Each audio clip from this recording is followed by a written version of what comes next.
Sometimes when I go into a store and want to make a purchase, or into the bank and want to cash a check, people will request some form of identification. And I usually open up my wallet and show them my picture on my Florida driver's license. And on the side of that license, it tells what color my eyes are, what color my hair is, and all that sort of thing, how old I am. And in other words, what is being done here in trying to identify me as a person is that a list of particular characteristics or traits are listed there. And we call these characteristics or traits or idiosyncrasies that define a human being their attributes.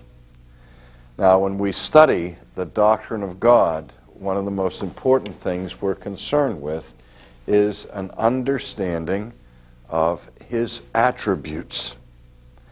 And so we seek to look at the specific characteristics of God, such as His holiness, His immutability, His infinity, and so on.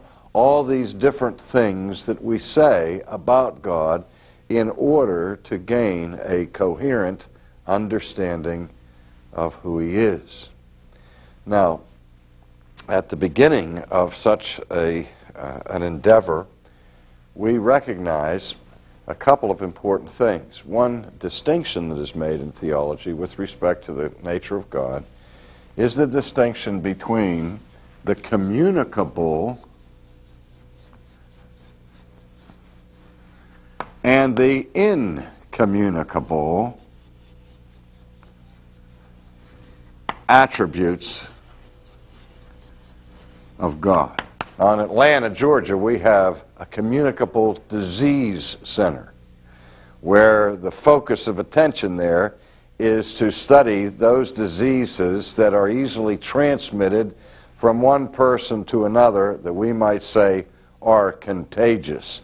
And when we talk about that which is communicable, we mean that which is able to be transferred from one to another.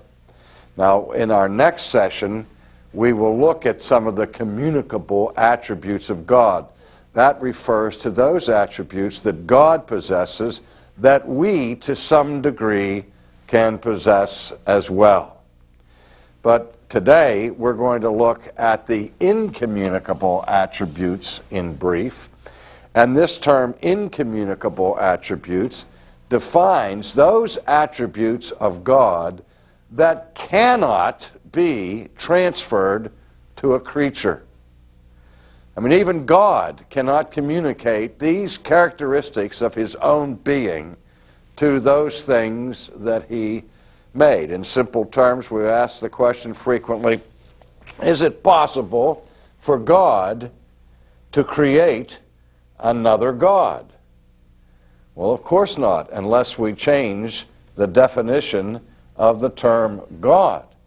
Because the problem God would have in creating another God is that the creaturely God, by definition, would be created, would be a creature, and not independent, not eternal, not immutable. He would lack the necessary attributes that describe God.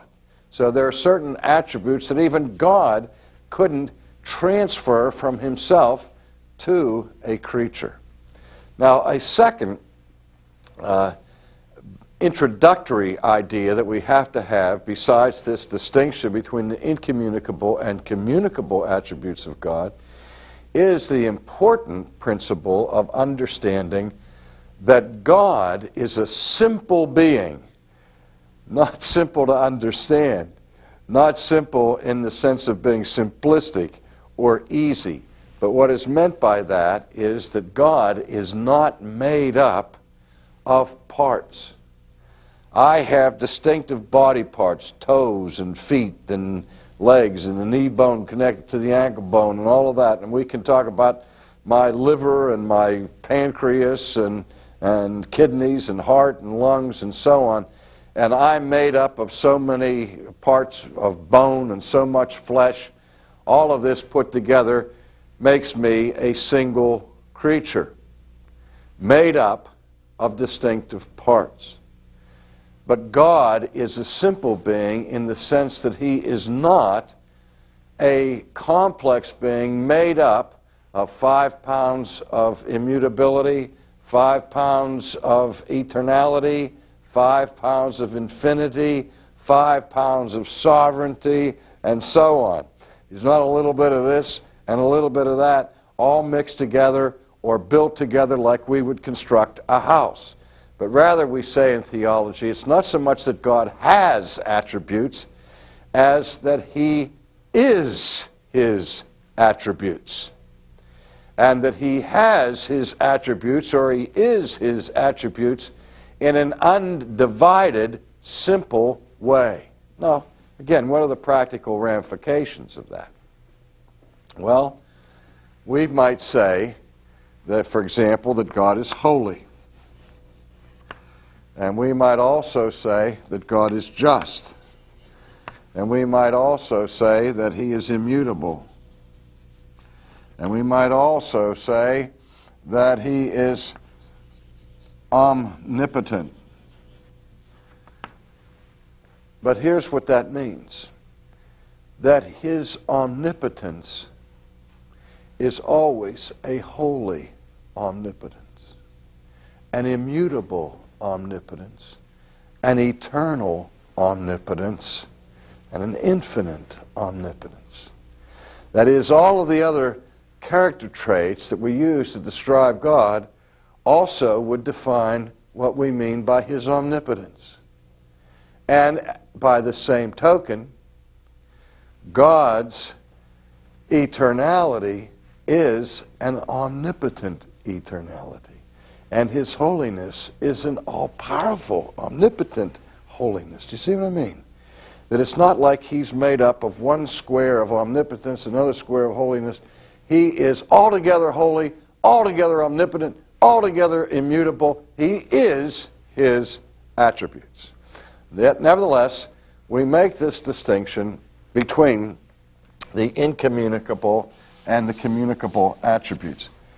Now, some people don't even think that this is a very helpful distinction and tend to shy away from it. But I think it's very important, because one of the most critical things we can do as Christians is to come to a clear understanding about the difference between God and any creature. And no creature can ever possess an incommunicable attribute of Almighty God. I was talking about some problems that some folks were having in relationships the other day. And the gentleman I was talking with looked at me and he says, well, you know what we have here? And I said, what's that? He says, well, we got a bean problem. Well, I knew what he meant. He was speaking in a colloquial manner. When he said, we have a bean problem, most people would think, you know, green beans, lima beans, whatever. But he was simply saying, what?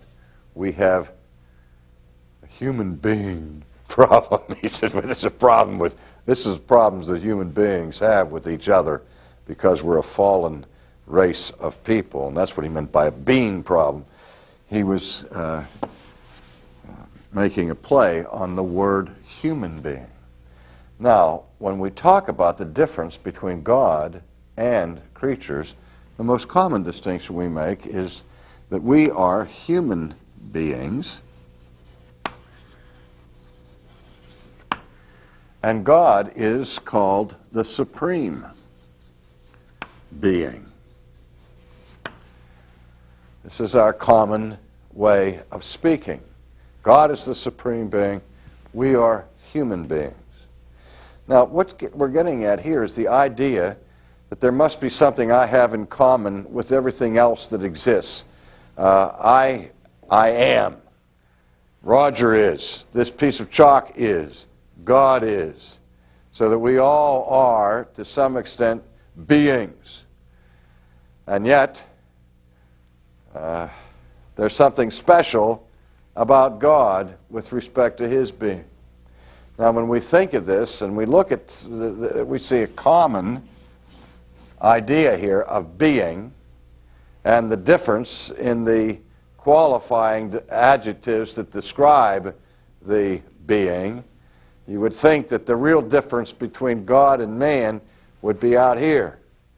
But in reality, the real difference between God and everything that is made is this right here, as I was indicating earlier. We stand out of being. We're derived beings. We are conditional beings. We are dependent beings. We are created beings. But God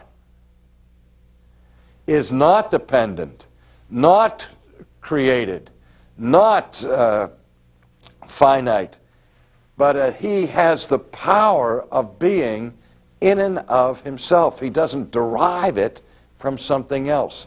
I mean, we say, in God we live and move and have our being. God doesn't say, in man I live and move and have my being. He got along without us before He met us. He can get along without us now. He never needed us to survive or to be, and yet we cannot survive for an instant without the power of His being upholding our being.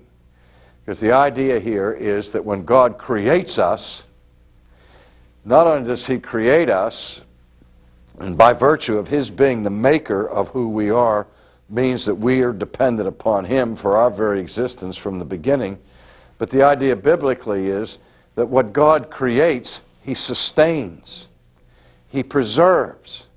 And I am as dependent upon God for my moment-to-moment being, for my continuing to exist, as I was for my original existence.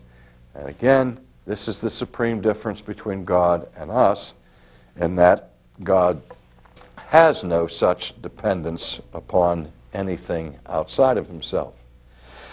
Now, I've mentioned already Bertrand Russell's insight that he had when he was in his late teenage years, when he read an essay from John Stuart Mill, in which Mill argued against the classical cosmological argument for the existence of God, in which the thinkers reasoned this way: every effect must have a cause, and we would reason back from effects that we see now back to the ultimate cause, who was God.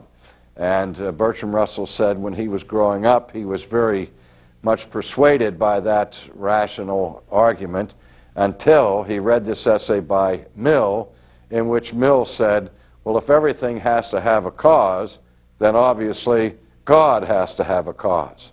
And so when we get back to God, you can't stop there. You've got to keep asking the question, who caused God?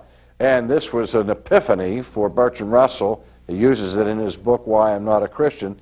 And for the rest of his life, he rejected the existence of God on the basis of this insight from John Stuart Mill, which involved a false understanding of the law of causality.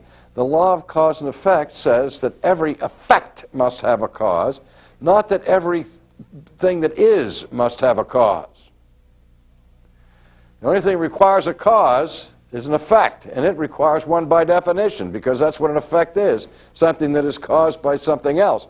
And so the question is, does God require a cause? Not if He has His being in and of Himself. Not if He is eternal and self-existent. Now again, there were two little boys having a discussion, and one little boy said to the other little boy, where'd that tree come from? And the other boy said, God made that tree. Oh, well, where did that lake come from? Well, God made the lake. Where'd those flowers come from? God made those flowers. Well, where did you come from? God made me. All right, where did God come from? And the little boy said, God made Himself.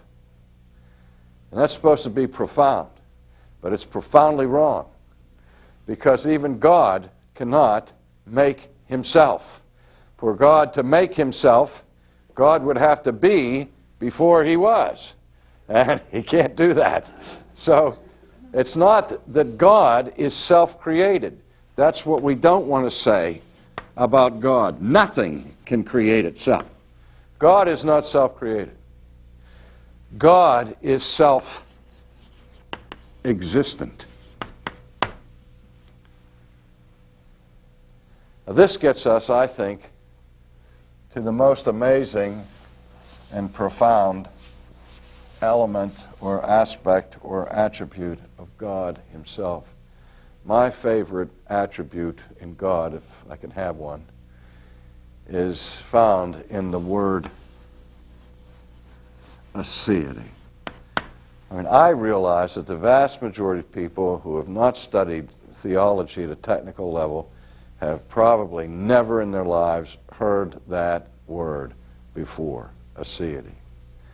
And this is where I think, I just feel so fortunate to have had the opportunity to spend so many years studying theology and see the benefits therein. But when I see that word, I have chills go up and down my spine.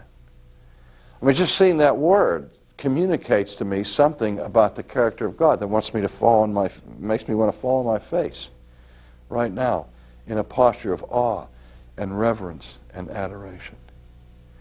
Because the aseity of God refers to having his existence in and of himself. This is what defines the supremacy of the supreme being. That God is not a creature. That God, and this is unimaginable. It's unimaginable. If you choke off my oxygen supply for a few minutes, I die. If you take away water for a few days, I die. You take away food for a few more days, I die. Or give me a disease that can kill me quickly. Our lives are fragile and susceptible to all kinds of dreadful things that can destroy them. But God can't die. There's nothing that he's dependent upon for his being. This is what I meant earlier when I said he has the very power of being in and of himself, the very thing we don't have. That's why we're so fragile. That's why we're so frightened, because as human beings, we are creaturely beings, we're dependent beings, and we wish we had the power to keep ourselves alive forever, but we don't. But God has that power of his own being and the power of any other being in and of himself. That's what Paul says, in him we live and move and have our being. And God alone has aseity. God and God alone has self-existence, the power to be eternally on his self. So let me just say very quickly, I think that reason alone compellingly demands that there be such a being who possesses this, or nothing could possibly exist in this world. If anything exists now, that tells us that there never could have been a time when nothing existed. Because if there ever was a time when there was absolutely nothing, then what could be now? Nothing. So let's not talk about a universe that came into being 17 billion years ago, unless you're going to talk in terms of the nonsense of self-creation. Because nothing can create itself. And if there ever was a time that there was nothing, if it were 17 billion years and 6 months ago, there was nothing, what would there be now? Nothing. And what could there possibly be now? Nothing. The point is, there is something. And if anything exists now at all, this piece of chalk, my shoe, this room in which we are, then that means that somewhere, somehow, something must have the power of being independently. There always had to be being, or nothing could possibly be. So that's what I'm saying. This piece of chalk screams of the aseity of God. And you won't find that aseity in the chalk. And you won't find it in me. These are things that are not communicable. Just like God cannot communicate his eternality to a creature, because anything that has a beginning in time is by definition not eternal. We can be given eternal life going on forever in that direction, but we can't get it retroactively because we all have birth dates and we are not eternal creatures. Eternality as such is an incommunicable attribute. Immutability goes with aseity. Because God is eternally what he is and who he is, this is the basis of his being incapable of mutation. We, as creatures who are made in space and time, are mutable creatures. We are not immutable creatures. And we are finite creatures. We are not infinite creatures. God could not create another infinite being, because there may be many infinite lines and so on. There can be only one infinite being. It's a contradiction in terms to talk in terms of two infinite beings if we're talking about being infinite. And so we see how these attributes of God point to the way in which God is other from us, the way in which he is different from us, and the way in which he transcends us, and the way in which he is greater than we, and why we owe him glory and honor and praise for his greatness. You know, we cheer the Michael Jordans of this world. We stand up and give all kinds of accolades to people who excel for a moment and then are heard no more. And yet the one who has the very power of being in and of himself and eternally, to whom every one of us is absolutely dependent and should owe our everlasting gratitude for every breath of air that we take in this world, doesn't receive the honor and glory from his creatures that he so richly deserves. The one who is supreme deserves the obedience and the worship of those whom he has made.